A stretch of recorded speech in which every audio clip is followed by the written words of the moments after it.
We have a lot of matinee games tomorrow. We have 3 starting at 10 a.m. my time, which is Pacific, 1 p.m. Eastern, which means if you're in Europe, you're in luck. You got a lot of NHL hockey to watch, should you choose to, and then there's one game starting an hour later than that. So, that being said, let's go ahead and jump into this with the Edmonton Oilers in against the Boston Bruins, a rematch of the 1988 and 1990 Stanley Cup Finals. I don't think anybody's playing on these teams that played in those finals. Just hazarding a guess. Now, overall, the record is 21-17-5 for the Oilers. Over their last 10, they're 3-6-1. Their most recent game was an overtime loss. Now, the Boston Bruins are 24-7-11. Over their last 10, they're 4-1-5. Their last 2 games were both overtime losses. So if this game goes into overtime, somehow they'll both lose it, I guess. No, I'm just kidding. The Bruins will lose it if it goes into overtime. The 4 wins in their last 10, it's problematic. And we'll see whether or not Boston can turn things around. So, for tomorrow's games, and because we're going into the second half of the season for a lot of teams, I wanted to just look at top scorers on each team, 5 from every team. For the Oilers, McDavid, 22 goals, 42 assists, 64 points. Right behind him is Draisaitl with 23 goals, 40 assists, 63 points. Zach Kassian, 13 goals, 14 assists, 27 points. James Neal, 19 goals, 8 assists, 27 points. Neal's on pace for about 40 goals. He's a streaky player, but if he gets to 30, I think that would be considered a hugely successful season. Well, he's only 11 away from 30, so that's quite in his wheelhouse. Klefbom, 4 goals, 21 assists, 25 points. On the Boston side of things, Pastrnak, 30 goals, 30 assists, 60 points. McDavid's the best player in the league, but Pasternak's pushing for an Art Ross.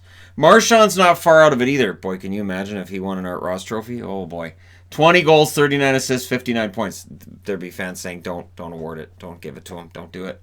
Bergeron, 17 goals, 19 assists, 36 points. Krejci, 8 goals and 20 assists for 28 points. And Torrey Krug, who I believe is still out for this game, 5 goals, 22 assists, 27 points for him to round out your top 5 scorers. In net, there's no confirmation yet as to who's playing for the Oilers. I'm thinking Koskinen.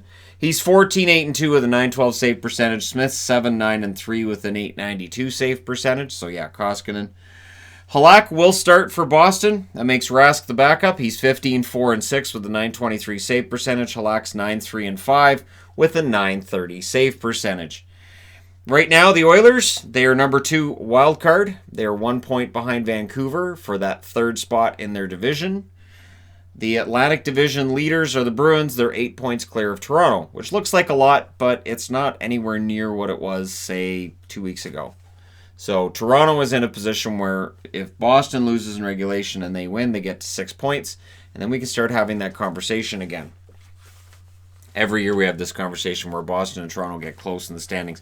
Toronto never catches Boston, at least over the last couple of years. That's pretty much the way it's worked out. But they make it close, and then we have that debate. And then in the end, it doesn't really matter. Next up, San Jose's in against the Columbus Blue Jackets. Again, 1 o'clock Eastern, 10 a.m. Pacific. 18-21-3 is the record for the San Jose Sharks. Over their last 10, they're 3-6-1. They did win their last game against Pittsburgh. Let's see if this salvaging the season thing continues. The Columbus Blue Jackets 19-14-8. Over their last 10, they're 7-0-3. They have a tremendous point streak going, and they've won their last 2. Confidence is high right now in Columbus to the point where even losing Korpisalo hasn't really mattered to this stage. They haven't played Kivlenic yet. We'll see if Kivlenic actually takes the net at some point over the next few games. Now, leading scorers for San Jose to this point in the season, Couture, 13 goals, 21 assists, 34 points. Hurdle, 15 goals, 16 assists for 31 points. Kane, 14 goals, 14 assists, 28 points. Burns has 7 goals, 21 assists, also 28 points. And Erik Karlsson, also 28 points with 4 goals, 24 assists. Karlsson and Burns, I think, would like to be scoring more. I know Hurdle and Couture would like to see more going in the net as well. San Jose, just in general, it's been kind of a malaise for the team. On the Columbus side, the unusual thing is their leading scorer is Dubois with 14 goals, 14 assists, the same as Evander Kane in more games. Nyquist, 9 goals, 19 assists, 28 points. Goal scoring's been a problem for Columbus. It's been the defense and the goaltending that's bailed them out. We'll see with Kukan out if that changes things for Columbus tomorrow night or not. Bjorkstrand, 12 goals, 11 assists. Werenski, 11 goals, 12 assists. And Jones, 4 goals, 19 assists on the blue line for him. No confirmation of starting goalie for Columbus. However, Dell will be the starter for San Jose. He'll be backed up by Jones, who's 13, 15, and 1 with an .893 save percentage. Check out Aaron Dell here. 5, 6, and 2 with a .904 save percentage. You're above 900, Aaron. Let's see if you can keep it there. On the Columbus side, Korpisalo, of course, is out. 17, 10, and 4 record with a .913 save percentage. Merzlikins has won back-to-back games, though. He's now 2, 4, and 4 with a .905 save percentage. So maybe things aren't that bad after all. We'll see if that can continue. Right now, San Jose finds themselves 8 points out of the playoffs. Columbus, only 3. Only 3 behind the Philadelphia Flyers. And coming out of tomorrow, we'll see if that's still the case. Because Philly has been hating this road trip. And they're still on it. And really, in all honesty, the Flyers don't look anything like they did even 2 weeks ago. It's just been a complete mess. Next up, Florida. These guys in against the Buffalo Sabres. So this one again starts at 10 Pacific, 1 p.m. Eastern. And for Florida, 21-14-5 is their record over their last 10. They're 6-4. They did win their last game. They need to get on a bit of a streak. They're in against Buffalo. Buffalo's 18-17-7 over their last 10. Buffalo's 3-6-1. They did win their last game, but now they have to make up for losing Olofsson. They've added Frolik. We'll see if that changes things with Buffalo's attack. Michael Frolik is capable of going on hot streaks. He is capable of scoring goals. He's going to be expected to do that a little bit more with Buffalo than he was with Calgary. Huberdeau, 17 goals, 38 assists, 55 points for Florida. He's been an incredible story so far, on pace for 110 points. That's not too bad. Not to mention he's only 9 behind McDavid in the overall lead in the NHL. Barkov, 13 goals, 32 assists, 45 points. Dadonov, 16 goals, 16 assists, 32 points. Yandel, 4 goals, 28 assists for 32 points overall. And Hoffman, who's been very quiet after a pretty good start, 13 goals, 15 assists for 28 points. On the Buffalo side of things, Eichel, 26 goals, 28 assists, 54 points. Hey, he's a point behind Huberdeau. Who'd have thunk it? But Eichel's been playing really well all season. Olofsson, like we said, he's out 5 to 6 weeks. 16 goals, 19 assists, 35 points. Starting tomorrow, they have to see who can make up for that loss. Reinhart, 13 goals, 19 assists, 32 points. Dahlin needs to pick it up offensively. 2 goals, 19 assists. It's not unusual to see a defenseman struggle offensively in his second year, though. Hedman famously did the same thing. Johansson, 6 goals, 13 assists for 19 points. Rounds out your top 5 for the Sabres. Goaltending, there's been no confirmation. I'll speculate Drieger for Florida. Bobrovsky's 15-11-4 with the .897 save percentage. Drieger's 3-1 with a .933 save percentage. So I'll say Drieger. I don't know. Why not? On the Buffalo side, I would think Ullmark, because Ullmark's 12-11-4 with a .910 save percentage. Hutton's 6-6-4 with an .894 save percentage. Ullmark's been the better goaltender, and he's got the better record. The Florida Panthers find themselves 1 point behind Tampa Bay for that number 3 spot in the division, and 2 points behind Philadelphia for the number 2 wild card. So there may be multiple avenues that the Atlantic Division teams can get to the playoffs after all, because Philadelphia and Carolina aren't pulling ahead of some of these teams that are chasing them. Buffalo, 5 points behind Tampa and 6 points behind Philly. And since this is a team in their division, this is one of those games you really need to win. You got to rein these teams in, and you got to make sure that you don't give them a point either in a win. So Buffalo needs to win this one in regulation. I do kind of like Florida's chances, but we'll see, right? Next up, Winnipeg. So this is the game that starts at 2 o'clock Eastern, 11 a.m. Pacific. The Winnipeg Jets are going into Minnesota again. So they've played Minnesota in Minnesota, and that game didn't go well for the Wild. I'm thinking the Wild bounce back tomorrow. That being said, Winnipeg 22-16-3. They have an excellent record in matinees up until the loss they suffered against St. Louis in their last one. Over their last 10, they're 3-6-1. They did lose their last game. Winnipeg is struggling right now. On the Minnesota front, they're 19-17-5. Over their last 10, they're 5-5. They've lost 2 in a row. Minnesota, we'll see if they can turn it around against a Winnipeg team that, as I said, has been struggling. Top scorers for the Winnipeg Jets. Scheifele, 19 goals, 27 assists for 46 points. He's been excellent. Laine has as well, 15 goals, 25 assists, 40 points. Become a much better all-around player this year. Connor, 21 goals, 19 assists. Wheeler, 13 goals, 21 assists for 34 points. And Ehlers, 16 goals, 16 assists for 32 points. So, that rounds out the top 5 scorers for Winnipeg. On the Minnesota side of things, Eric Staal, 15 goals, 17 assists, 32 points. Suter, 6 goals, 21 assists for 27 points. Parise, 14 goals, 10 assists for 24 points. Zucker, who of course is still injured, 12 goals, 12 assists for him. And Fiala, 8 goals, 16 assists for 24 points. In net, no confirmation yet. I don't know, I would kind of go with Brossoit after the last game Hellebuck played, unless you're the Jets and you're going to keep playing him into the ground. Hellebuck's 18-12-3 with a .919 save percentage. Brossoit's 4-4 with an .889 save percentage. And like I said, I think Hellebuck's being overworked. On the Minnesota side, I'd go with Dubnyk, but we'll see. Stalock's 9-6-2 with a .901 save percentage. Dubnyk 7-10-2 with an .898 save percentage. Now, the number one wild card is currently Winnipeg. They are mathematically tied in points with Edmonton. They are 5 points now behind Dallas and Colorado. So that is becoming a problem for Winnipeg as well. And Minnesota Wild, 4 points behind Edmonton. And that also means they're 4 points behind Winnipeg. They can pull within 2 of the Jets. And for the Jets, they need to pull out of this because otherwise they could find themselves on the outside of the playoff picture. That being said, I need to change boards. So on a day like Saturday, where we've got games happening all day, I have to have a cutoff and say, okay, I'm going to do the review of what we've seen so far. After the St. Louis-Vegas game, that'll be the cutoff. There's 3 hours between this game and the next ones that all start at 7 o'clock my time, 4 o'clock, or 7 o'clock Eastern, 4 o'clock my time. So Vegas and St. Louis starts at 4 o'clock Eastern, 1 o'clock Pacific. So again, if you're in Europe, you might be okay with staying up to watch this one. Now, St. Louis is 26-10-6. Over their last 10, they're 8-2. They've lost 2 in a row, though. And so this is back-to-back losses. It's one of those things where you go, is it a trend? Is it just one of those things? Probably just one of those things. They should be able to bounce back and jump out of this. On the Vegas side, they're 23-15-6. Over their last 10, they're 7-2-1. They've won 3 in a row. This is a big statement game for Vegas. If they can win at home against St. Louis, it really solidifies their positioning as not just the first team out of the Pacific, where everybody thinks that the Pacific's kind of not great, but it gives them a legitimate standing as a contender at this stage of the season. So this is an important game for Vegas, and I'm sure they'll treat it as such. Scoring leaders for each team, Perron leads St. Louis with 16 goals, 24 assists. Schwartz, 13 goals, 22 assists. O'Reilly, 8 goals, 27 assists for 35 points. Braden Shen, 17 goals, 17 assists. And Pietrangelo, 11 goals, 22 assists for 33 points. On the Vegas front, Pacioretty, 18 goals, 25 assists for 43 points. Stone, 16 goals, 25 assists for 41 points. Riley Smith, 15 goals, 18 assists for 33. Carlson also has 33 points, 10 goals and 23 assists to get there. Marchessault, 15 goals, 16 assists, 31 points.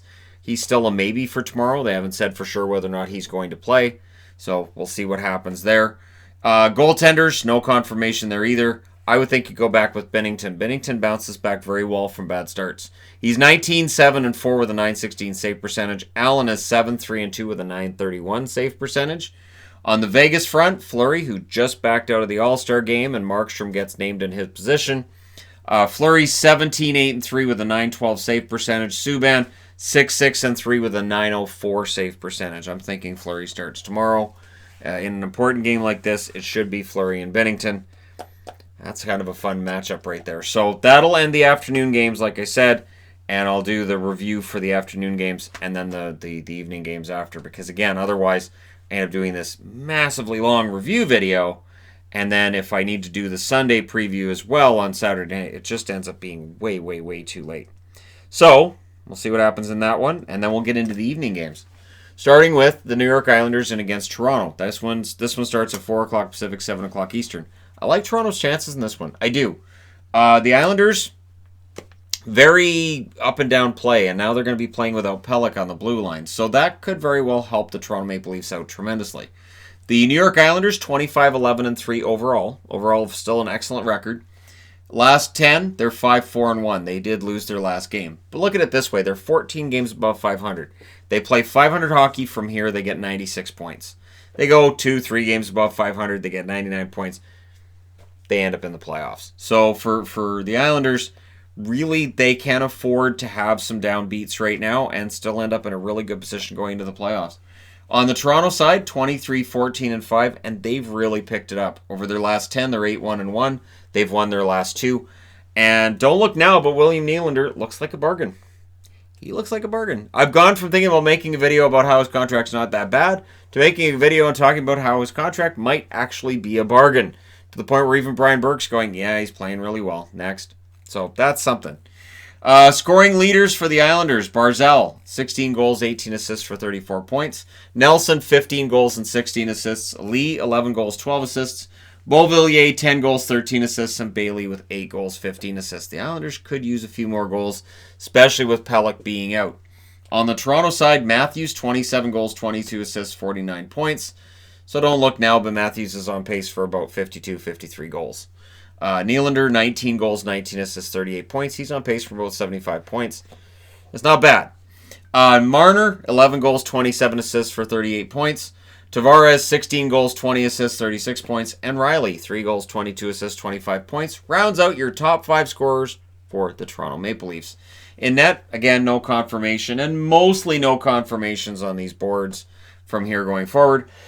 Varlamov, 14-4-3 record, 921 save percentage. I would go with him. Greiss, 11-7 with a 919 save percentage. On the Toronto front, Anderson's 21-8-4 with a 916 save percentage. Hutchinson's 2-5-1 with an 883 save percentage. I think you play Freddie here, but Sheldon Keefe's been thinking outside the box. Who knows? We'll see what happens. But this could very well be game of the night, and I know that's early to have a game of the night, but it very well could be. You have the explosive offense of the Toronto Maple Leafs, the stingy defense of the New York Islanders, defense and goaltending. And so offense versus defense. Normally defense will win that, but again, how much does losing Pelech affect the Islanders? And they've been in kind of a malaise for the last few weeks. Can they pull out of that, or does Toronto have Hall & Oates stuck in their head after the game, as it often is for me? So to the point where I'm not even watching Leafs games, and when a goal goes in, I start hearing Hall & Oates in my head. It's this close to PTSD. It really is. Next up, Pittsburgh. The Penguins are in against Montreal. This is not a great matchup for Montreal right now, but it might be exactly what they need. And for Pittsburgh, they're playing the backup. The backup who is supposed to be the starter. But we'll get to that. Pittsburgh's 24-11-5. Over their last 10, they're 7-2-1. They did lose their last game in overtime. And Sidney Crosby came out and said, when they asked him about it, he said, these guys have been playing great. This team's playing fantastic hockey. And he did nothing but praise his teammates for how they've played while he's been out. Good. That's the right attitude to have about this. Montreal's 18-17-6. Over their last 10, they're 4-6. They've lost 4 in a row. This is kind of make or break time for them. Absolutely make or break time for them. It's always tricky when I figure out, I know what I forgot. So, let me rewind for a second here. St. Louis is first in the Central. They're 6 points ahead of Dallas and Colorado. First in the Pacific for the Vegas Golden Knights. They're 2 points ahead of Arizona. Second place in the Metro for the Islanders. They are tied with Pittsburgh, 8 points behind Washington. The Toronto Maple Leafs are number 2 in the Atlantic. They're 8 points behind Boston and 3 points ahead of Tampa. Pittsburgh, we'll get to that. Okay. So like I said, 4-6 in their last 10 for the Montreal Canadiens, and they're in trouble. And that's why I went, I forgot to track on this board how far out of the playoffs certain teams are and where everybody is. Apologies, but I fixed it.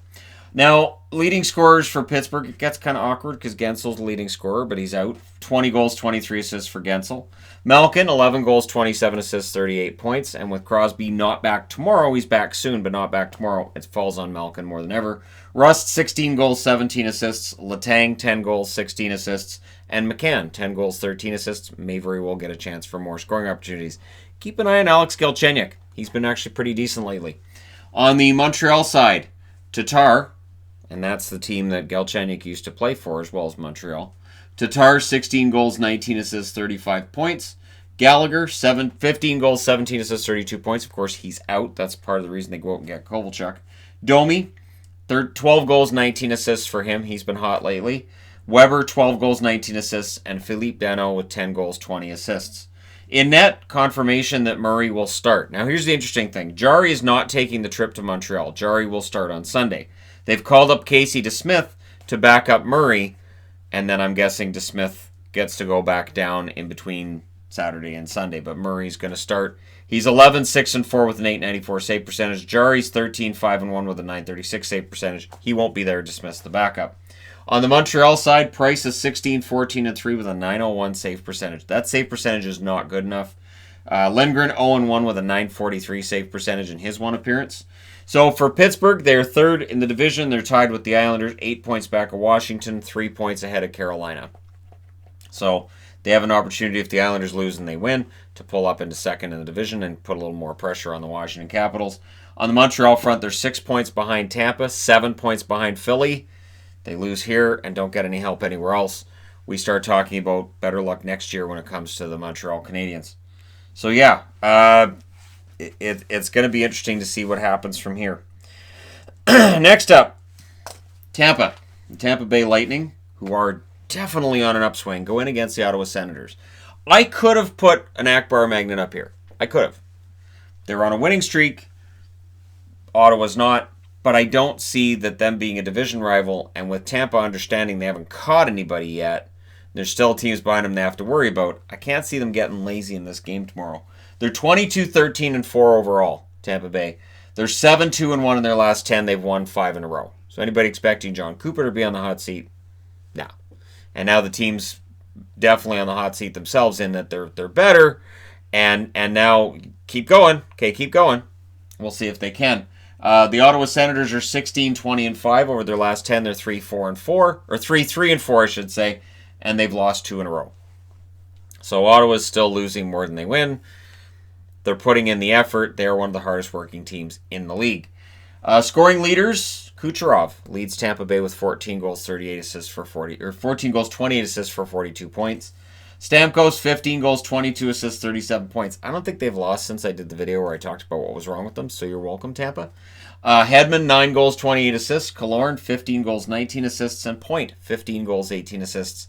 Everybody's playing pretty well right now. On the Ottawa side, Duclair, 21 goals, 11 assists, 32 points. He's not Montreal property yet. Duclair, of course, is an interesting one in that Ottawa has control over Duclair for 2 years before he'd become a UFA, so there's no guarantee he gets moved. But it's going to be tricky because with how well he's playing, it's got to be tempting to say, hey, he's got to have some serious value right now. What do you think we can get? Pajot, 18 goals, 11 assists, 29 points. He, of course, is one that's garnering interest as well. Brown, 7 goals, 18 assists. Brady Tkachuk, 13 goals, 11 assists. And Shabbat, 4 goals, 20 assists for 24 points. He'll probably play about 35, 36, 40, 50, 55 minutes tomorrow. I don't know. It's going to be a lot. No confirmation of goaltenders in this one. Vasilevsky, 18-9-2 with a 909 save percentage. I wouldn't be surprised if they give him the night off. Put in McElhinney, who's 4-4-2 with a 905 save percentage. On the Ottawa front, you've got Nelson, who's 9-9-2 with a 908 save percentage. You probably play Anderson here, who's 6-9-1 with a 903 save percentage. Hogeberg's been 1-2-2 while Nilsson's been out. 894 save percentage. Now, number 3 in the Atlantic, that's where you see Tampa. They're 1 point ahead of Florida. They're 3 points behind Toronto. So it's still pretty tightly bunched together. Ottawa's 11 points behind Tampa, 12 points behind Philly. It's not really all that noteworthy about their playoff positioning, but if they win tomorrow, they get 9 points back of Tampa.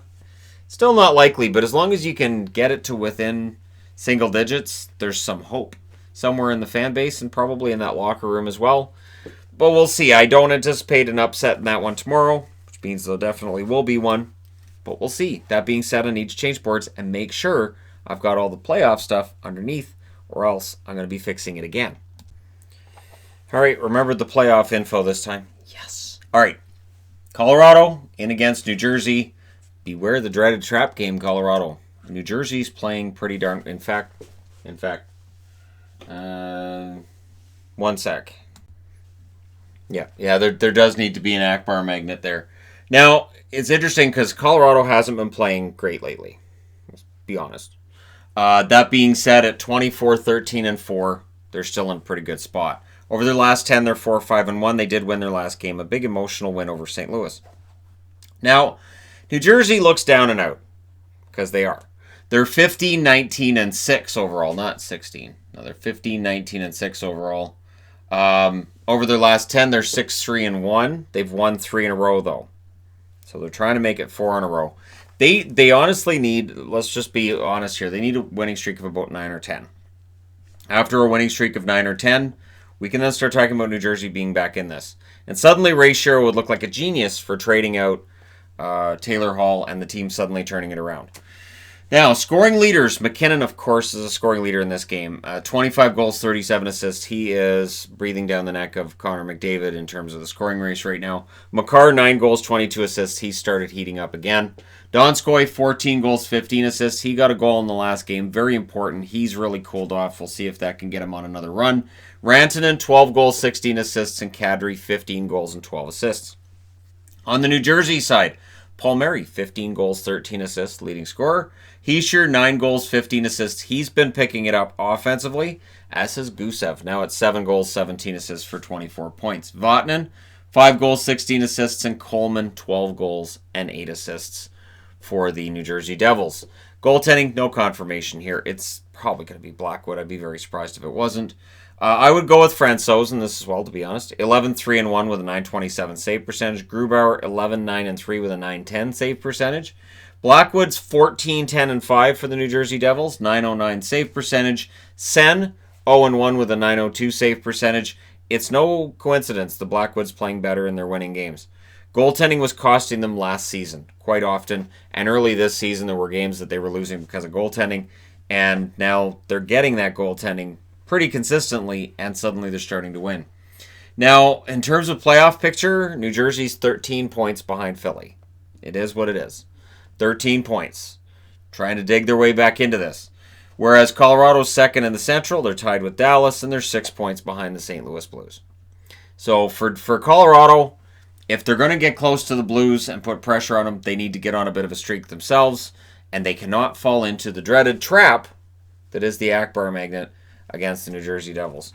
But you guys know how this works. I leave the magnet on there so that even after the game, if I'm wrong, and it's not actually a trap game, the magnet's still there to prove that it was wrong, and the magnet gets mad at me when it's wrong. All right, moving along. Philadelphia, the Flyers in against Arizona, and the Flyers want this road trip to be over. They want it done and finished because it's killing them. Let's be honest, it's killing them. It's taken them from a position where they looked like they were shoo-ins for the playoffs. They were having a fantastic run. I had 5th on that power rankings board, and there was every reason to put them there. But now, no. 22-14-5 overall. 5-5 in their last 10, and they've lost 2 in a row. And they've allowed 4 goals in the first period, 2 games in a row. And they're going to try not to do that against Arizona because when you allow 4 goals in the first period, you're probably not going to win. Arizona's 23-16-4 over their last 10. They're also 5-5, but they've won their last 2, including that emotional victory over St. Louis. So, we'll see if they can continue their good fortune at the expense of the Philadelphia Flyers, who really want this road trip to be over. Konechny's the leading scorer for Philly with 12 goals, 24 assists for 36 points. Couturier, 12 goals, 21 assists. Voracek, 8 goals, 25 assists. Claude Giroux, 13 goals, 17 assists for 30 points. Provorov, 9 goals, 15 assists for 24 points. On the Arizona side, Taylor Hall, I've spotlighted because at 8 goals and 20 assists, he will be expected to be their leading scorer. He's had 5 points since being traded over to the Arizona Coyotes. We'll see if he ends up being a higher scorer than Schmaltz, who right now has 7 goals, 26 assists, 30 points. Keller has 10 goals and 20 assists. So with 30 points, he's got the same amount of points as Hall, but Hall has less goals. So technically, Hall's the 3rd highest scorer on the team. Soderberg, 12 goals, 13 assists for 25 points. Dvorak, 10 goals, 15 assists for 25 points. So again, we'll see how things turn out with Arizona and if all 12 forwards can get points again. Carter Hart's confirmed to start in this game. I'm kind of surprised they're going back with Hart. Hart hasn't looked great in back-to-back games. I'm really kind of surprised they're going back to him. He's 13-9-3 now with a .908 save percentage. Elliott's 9-5-2 with a .901 save percentage, so their goaltending numbers on this road trip have not got better. On the Arizona side of things, of course, Kemper 15-8-2. He's out. He's not playing. 929 save percentage. Ronta's 8-8-2 with a 918 save percentage. Ronta's been pretty solid. In relief of Kemper, we forget really quickly that he was their starter until Kemper came out of nowhere last year and did pretty well in injury relief and became the starter. So Ronta's capable of doing this. And Aiden Hill doesn't have a record yet, but when he gets thrown into the net, he's not too bad himself. Playoff picture is a mess for Philadelphia. They're technically the number 2 wild card. They're 1 point behind Carolina, 4 points behind Pittsburgh and the Islanders, 2 points ahead of Florida, and 3 points ahead of Columbus. They have a couple of good weeks. They could be as high as third in their division. They have a couple of bad weeks. They could be behind 3 or 4 teams and need to jump everybody to get back into the playoffs. Now's a good time to turn this around. Now's a good time. On the Arizona side of things, they're number 2 in the Pacific. They're 2 points behind Vegas. They're 2 points ahead of Vancouver. They can do themselves a favor by winning this game tomorrow night and taking some of the pressure off themselves. It's going to be a really interesting one. This is a dark horse for game of the night because Arizona has really good defense and Philadelphia kind of sort of doesn't right now. But we'll see. Next up, Rangers. Yes. And so this game that starts at 5 o'clock Pacific, this one starts at 7. So there's 2 hours between when this one starts and this one starts, and then there's another half hour before this one starts. So the Vancouver game starts all by itself. At home against the New York Rangers, this is a rematch of the 1994 Stanley Cup Finals. Pretty sure Vancouver's wearing their skate jersey tomorrow. I don't know about that, but we'll see. The New York Rangers, 19-17-4 overall. Over their last 10, they're 4-5-1. They've lost back-to-back games. So they're trying to salvage something in this trip out west at Vancouver's expense. Vancouver's 22-15-4 over their last 10. They're 7-3, and all Canuck fans will tell you they've won 6 in a row. Not a pretty one, that last win, but it was a win. So we'll see if they can win a pretty one tomorrow, or if there's some troubling signs we saw in that 6th win that carry over into this one. So yeah, on the Rangers side, scoring-wise, Panarin, he's been pretty good. Not too bad. 22 goals, 33 assists for 55 points. He's fitting in pretty well with the Rangers. And he's helping Strome's game out. Strome has 11 goals, 26 assists for 37 points. Zibanejad, 16 goals and 15 assists. D'Angelo, 8 goals, 21 assists. And Chris Kreider, 12 goals, 13 assists, 25 points. Do they trade Kreider? Do they not? We're going to be hearing this question until it does happen or the trade deadline passes. On the Vancouver front, Pettersson, 19 goals, 25 assists, 44 points. Very quietly. If that's possible, he's very quietly having a very good season of more than a point a game. Miller, 15 goals, 25 assists. He's been fantastic.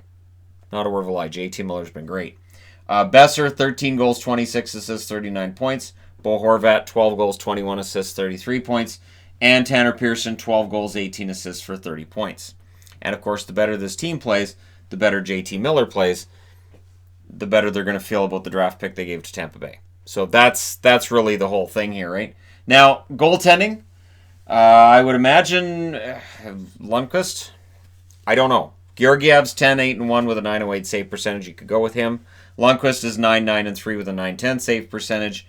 On the Vancouver front, probably Markstrom, 14-11-3. Now all-star goaltender Markstrom.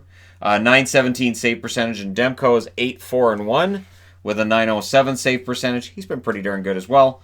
The Rangers sit 7 points back of Philly. On the Vancouver side of things, they're number 3 in the Pacific. They're 2 points behind Arizona, but they're only 1 point ahead of both Edmonton and Calgary. So even though they've won 6 in a row, there is no room for error. The Oilers go out and win in Boston. They could find themselves in a wild card spot and need to win tomorrow night to get back into 3rd in the division. So it's still dicey. There's despite there's 6 wins in a row, there's no room for error. We'll see what happens. And again, do not take the Rangers lightly because they're known to come back when they're behind early. So, again, we'll see. Next up, Nashville. Nashville Predators in against the LA Kings. So, Nashville, I keep waiting for them to turn around. Now, they're coming off of that loss against Dallas, the crushing blow to their blue line of losing Ryan Ellis. We don't know for how long yet. That'll probably come out over the next, I'd say, about a week or so. Maybe they just leave him as day-to-day and don't tell us anything. But it is a huge blow to that blue line, not having Ellis. 18-15-6 is the record for the Nashville Predators. Over their last 10, they're 4-5-1. They've lost 3 in a row. They cannot afford to keep losing like that. On the LA side, they're 17-21-4. Over their last 10, they're 5-3-2. They did win their last game. So they're still trying to keep that faint hope alive, although they're nearing double digits for how far they are out of the playoffs, and that definitely makes it more difficult. Yossi leads the Nashville Predators in scoring with 14 goals, 21 assists. Philip Forsberg, 14 goals, 14 assists. Duchesne, 9 goals, 19 assists. And there's Ellis, 6 goals, 22 assists. Yarncroke, 12 goals, 15 assists to round out your top 5 in scoring for the Nashville Predators. On the LA side, Kopitar, 15 goals, 22 assists for 37 points. Doughty, 6 goals, 20 assists for 26 points. Toffoli, 11 goals, 12 assists for 23 points. Iafallo, 7 goals, 15 assists. And there's Jeff Carter, 12 goals, 8 assists. He's been very hot and cold this year. We'll see which one he is tomorrow. And so, yeah, that rounds out your top 5 for the Kings. Goaltending, no confirmation. I would think Rene. You've got to get him going. And he's 13-8-3 with an .893 save percentage. Saros is 5-7-3 with an .890 save percentage. And on the LA side, Quick, 11-15-2. I guess you go with him. He's got an .894 save percentage. Campbell, 6-6-2. Also has an .894 save percentage. They both sit outside of playoff spots. Nashville, very surprisingly, 5 points behind Edmonton. LA, not as surprisingly, 9 points behind the Oilers. So if Nashville wins and the Oilers lose, they could find themselves 3 points out of a playoff spot by this time tomorrow. But they've got to pick it up. Nashville has to get hot right about now. And I know people say, well, remember St. Louis. Yeah, this is when they got hot. This is right about when they started heating up and they started going on a streak. So, yeah, you can't be lackadaisical all the way through January and then go, well, it's February. But remember, St. Louis. No. St. Louis got hot in the month of January. This is when they started playing really, really well. And not only that, but St. Louis was a one-up, one-down team in December, and they were starting to get it together. It just looked like they were getting it together too late. And they were losing too often in games that they were the better team. So I haven't seen that with Nashville. And so we need to start seeing that now, or we could be looking at a Predators team missing the playoffs. And maybe you end up with a change behind the bench because David Poile's spending a lot of money on this team, and you kind of need the result. And if the result's not there, maybe this team does something they never do and look at a change behind the bench within 20 years. Trotz was there for what feels like at least 20 years, and Laviolette probably there for another 20, I would think. But if they miss the playoffs, does that increase pressure, or does David Poile go, changing the coach doesn't make a difference? Not the coach's fault. Let me know your thoughts in the comment section below, winners and all that wonderful stuff. Don't forget to hit like and subscribe if you're browsing your way through. You just happened upon this video. It could be a long day tomorrow, but you guys will be there with me along the way, and that makes it worth doing. So, thank you guys so much for all your support. Don't forget to hit like and subscribe if you're browsing your way through. You just happened upon this video. I will talk to you again tomorrow.